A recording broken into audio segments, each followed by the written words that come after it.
it seems to me that there are two impulses that are behind the exponentially flowering world of English Bible translation, and they are somewhat at odds with each other. One is the desire to be modern, to be new, to be somehow fresh. This is often tied to an evangelistic impulse. The idea is that if people aren't reading the Bible, it's because it's not in a fresh, easy to read language for them. So we need to redo it in a way that they will read it and they will find it to be engaging and easy to read and easy to understand and persuasive. That involves not only the translation but also the edition in which it is packaged up, which we will come to at the end of this discussion. The second impulse is what I would refer to as a fetishization of the original, turning the original text, which is a mythical construct, into something to be served, into be something to be sought, something to be valued. And what happens is people have this idea that every translation somehow falls short of the original, somehow falls short of accurately and perfectly capturing the original. Either the word of the original, the literal words of the original, or the spirit of the original. That there's something in it that's not being captured. So what happens is you have these new translations that come out that are trying to be modern, trying to be readable. They are marketing themselves as being now indispensable objects for people to buy because they give you access to the Bible in a way you didn't have before. It's new and improved. But at the same time, it is foundational. It is the original. It is the text now given to you for the first time through the miraculous processes of translation, through the work of careful textual scholarship, through the use of good philology or good scholarship, increasingly good theology, through the use of all of the proper tools and perspectives and attitudes. These translators then promise their buyers and users that they have now given them access to the original in a way that was never done before.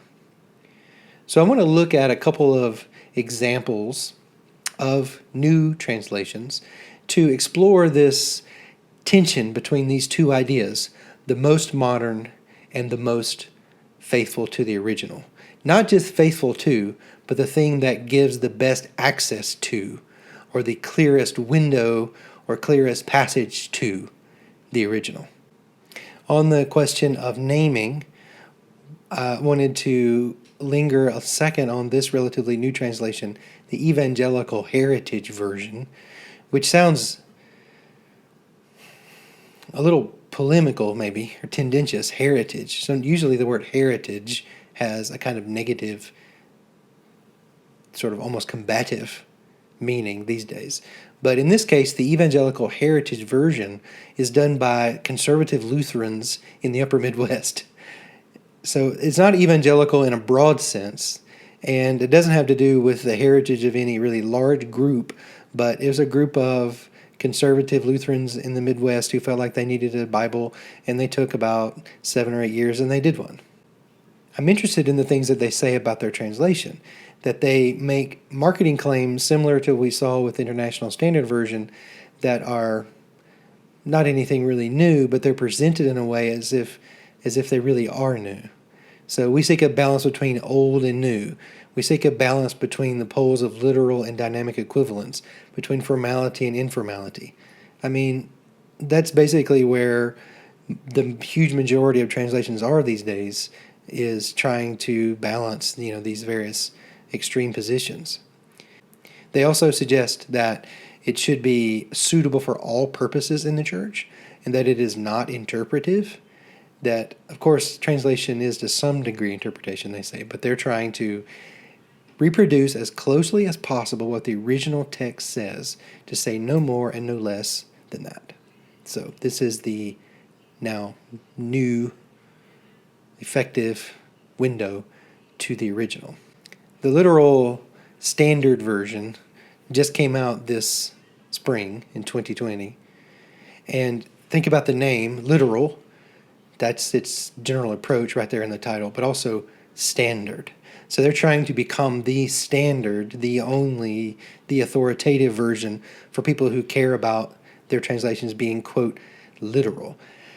We've been looking at prefaces in various ways in the class, and the preface for the literal standard version, which I have put into your box folder, is pretty interesting as an example of the genre. They start with discussion about inerrancy and infallibility. That goes right along with the Chicago Statement on Inerrancy that we discussed a couple of weeks ago, or last week sometime. He says, the goal of any good translation is to produce a readable text that preserves the original autographic meaning and comes as close as possible to translating word for word manuscripts that accurately represent the original writings. So there's no point in focusing on this notion of literal unless you believe that you have now some access to, and through your translation philosophy, some ability to reproduce, in this case, preserve and accurately represent the, quote, original. This is in the tradition of the Young's literal translation, the YLT, which is available freely online. We can look at it in a second. And they have revised that, but are using it as their basis, and it's very similar. They say that they want to have a modern, literal, word-for-word English translation that with significant improvement over previous literal translation. Preservation of verb tenses. I'm going to talk about that in a second.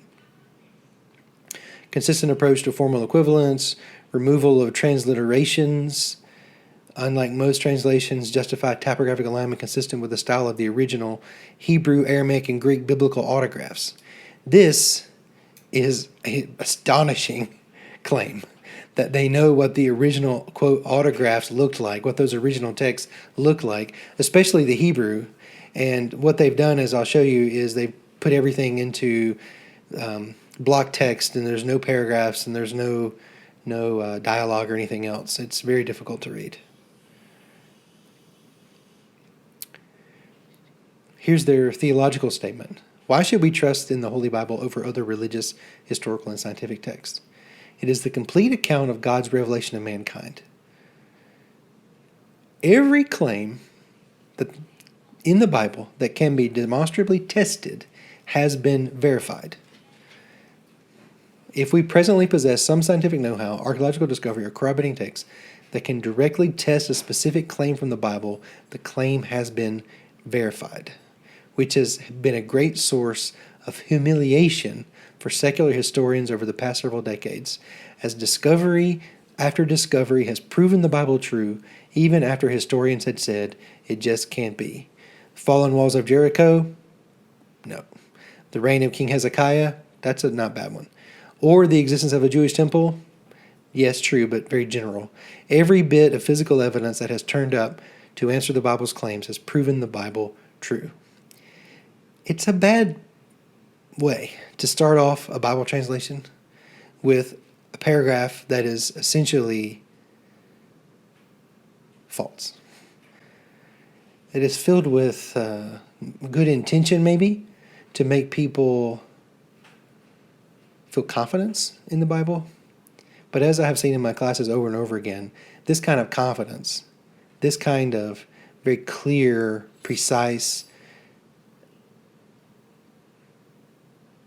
statement of the Bible's historical accuracy and scientific accuracy, is a very shaky foundation. It's very easy to prove this paragraph false, actually. The Bible contains self-verifying mathematical and thematic codes underlying the text. So they now have embraced the Bible code and various numerological readings of the Hebrew text. Those things we haven't even talked about in our class because they're completely bananas.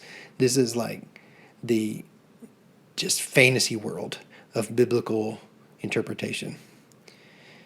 This goes on and on. So we can talk about this more in class. The Bible forms a doctrinal hologram. Religious texts are usually one or two dimensional. If you take one passage and remove key doctrines, it is like painting on a canvas. The Bible, strangely, is different. It forms something analogous to a three-dimensional hologram. If you remove any piece of a hologram, move to a different viewing angle, and still see the whole, I have no idea what that is talking about. And also they quote Isaiah 28 here, which we talked about in class, should be translated blah, blah, blah, blah, blah, blah, blah.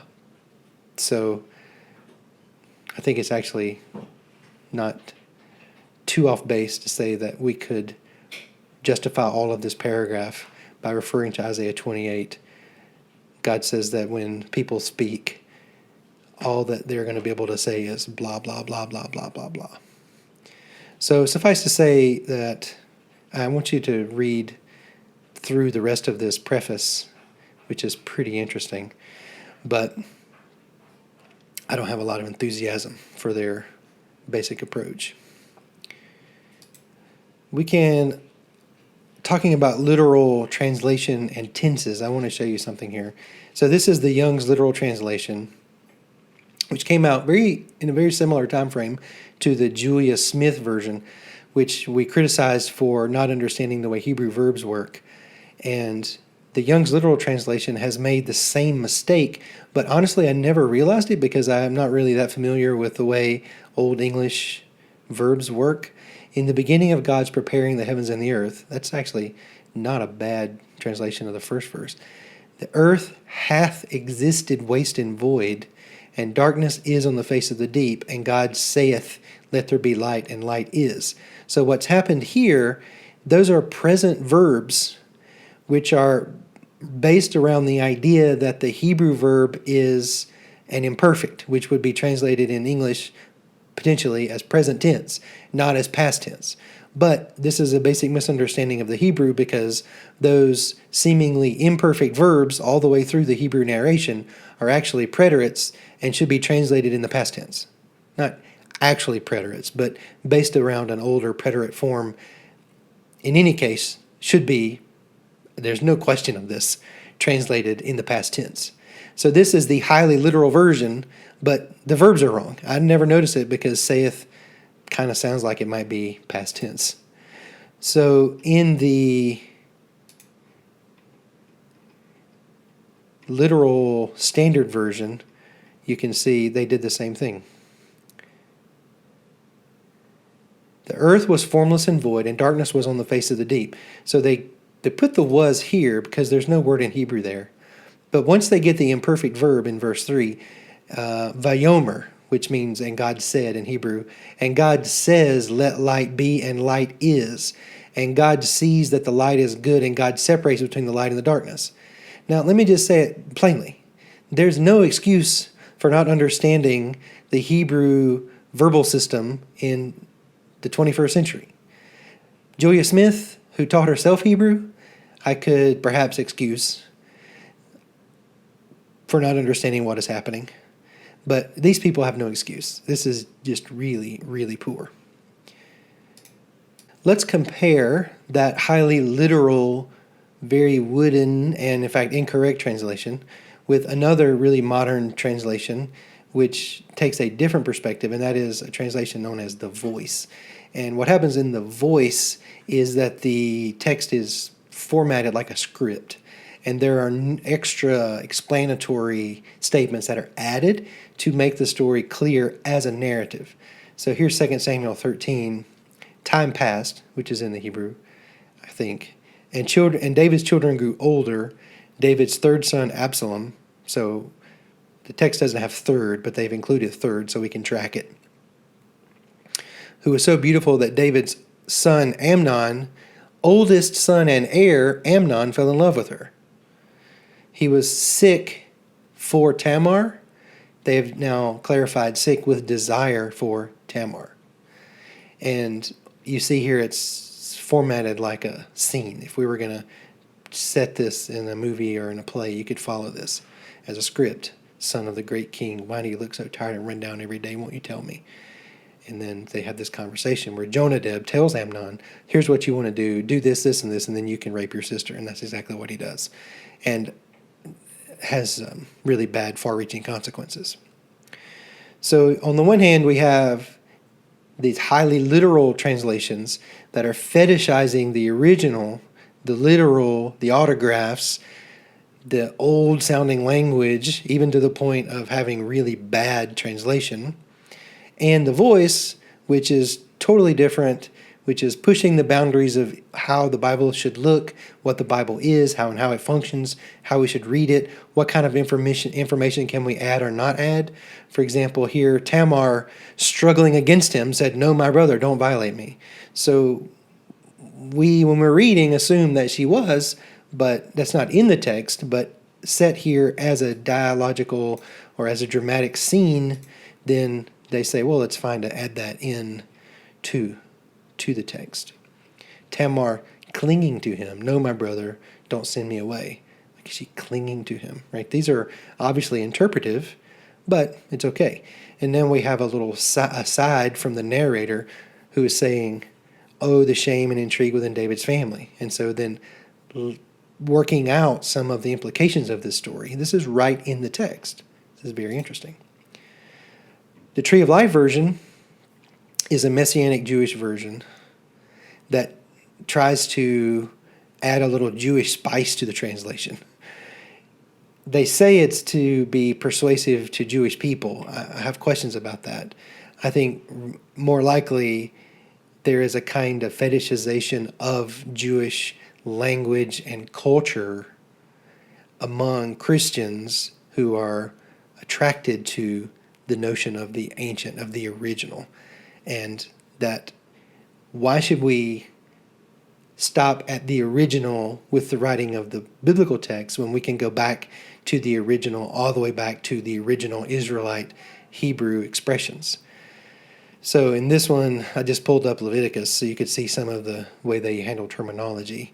Adonai instead of the tetragrammaton. Instead of saying Yahweh or having Lord, they just say Adonai in here. The priests are called the Kohanim, which is the Hebrew word for priests. The sons of Aaron, the Kohen. Right? I don't understand, though. Why transliterate Kohen, priest, but not burnt offering or altar, sacrifice? I mean, there's a bunch of terms in here that are technical terms.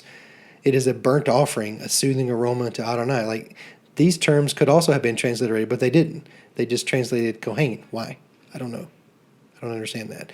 Here we have the making of grain offerings. It is consist of matzah, cakes of fine flour, right? So is this modern matzah? When we say matzah, is that what's meant here? You know, so you have an elision, right? It's a melding of our reading with ancient Israelite context in a way through the use of language. I think it's pretty interesting.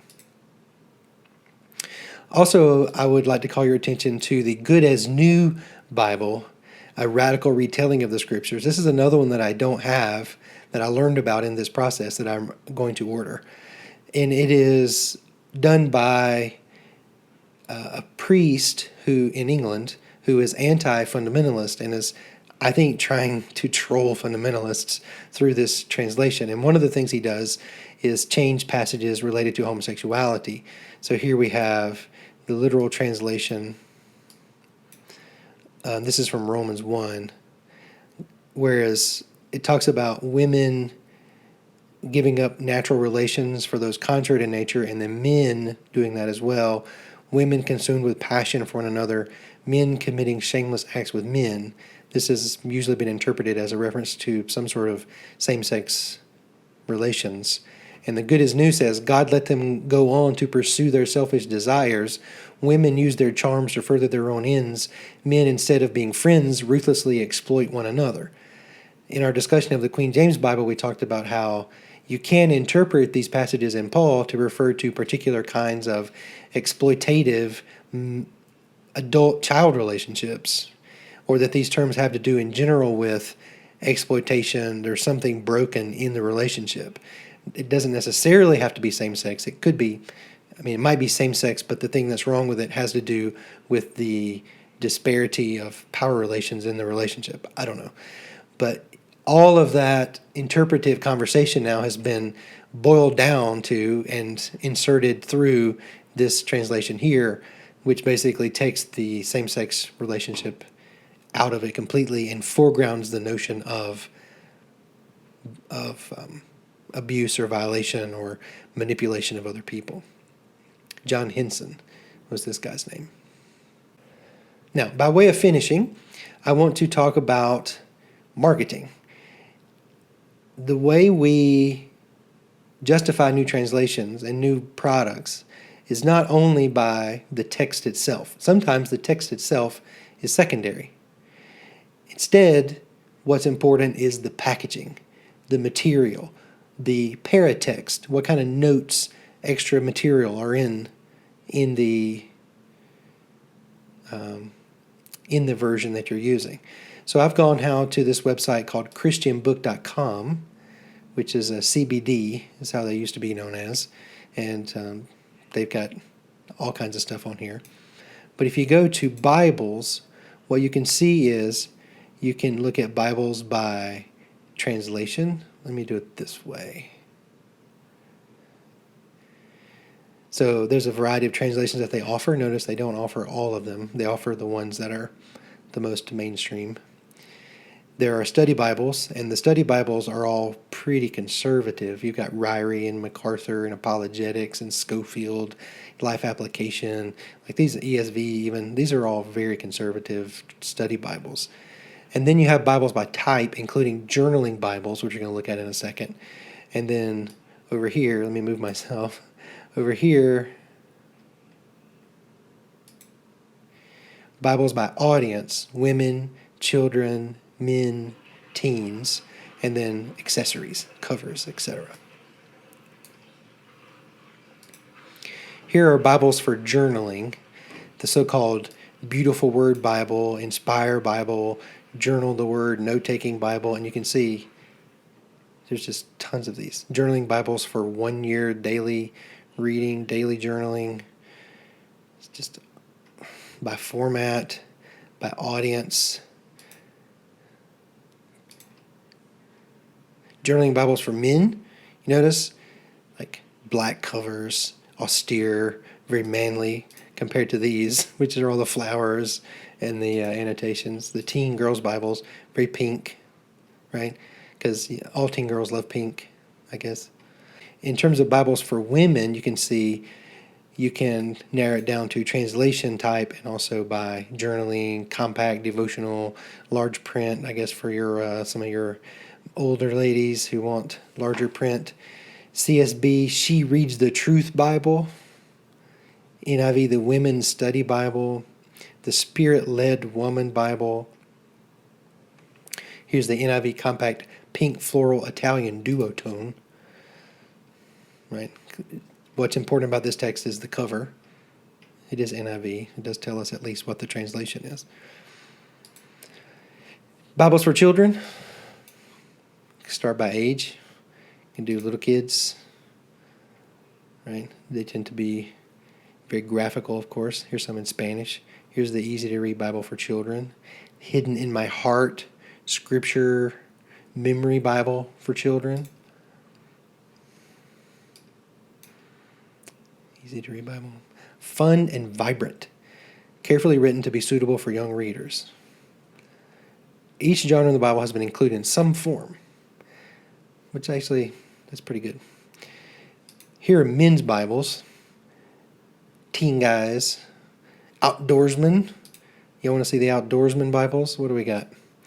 So, the ESV Waterproof Bible. This is for taking along with you on your turkey hunts. KJV Sportsman Bible. The Ultra Slim Mossy Oak Bible. Camo New Living Translation. Here is a waterproof New Testament that looks like a skiing, boating kind of a context for that one. The Duck Commander Faith and Family Bible. This is that TV show, isn't it? Yeah. Remember the Duck, who are they called? Duck Dynasty TV show. committed to upholding 5 core values: faith, family, fellowship, forgiveness, and freedom. So you can get all of your Duck Dynasty content here in Bible form. Bibles for Teens, the Message Ministry Edition, Teen Life Application Study Bible, it just goes on down. She Reads Truth Teen Bible. We had the She Reads the Truth Women's Bible earlier. The CSB Apologetic Study Bible. This is for your nerdy student. Most likely to end up in a religion class on the Bible. The Message Gift Bible, ESV Student Study Bible. This is the most likely to be given to you by your grandmother on the way to college. So this is just a small subset of the various kinds of Bibles that will be marketed to individuals. So just to recap, in this discussion, as we have seen in a non-scientific sampling of current translations and editions, that there is a very strong marketing desire to present something as fresh and new, but at the same time, because of the theology of inerrancy and infallibility of the original scriptures and the importance of the Word of God being the words of the Bible, which is a very particular theological world, that leads to, in these translations, a fetishization of the original, and the idea that these translations now give access to the original in a way that was never possible before. And in a great waterproof cover for you sportsmen, and in bright pink for all of you tender young girls.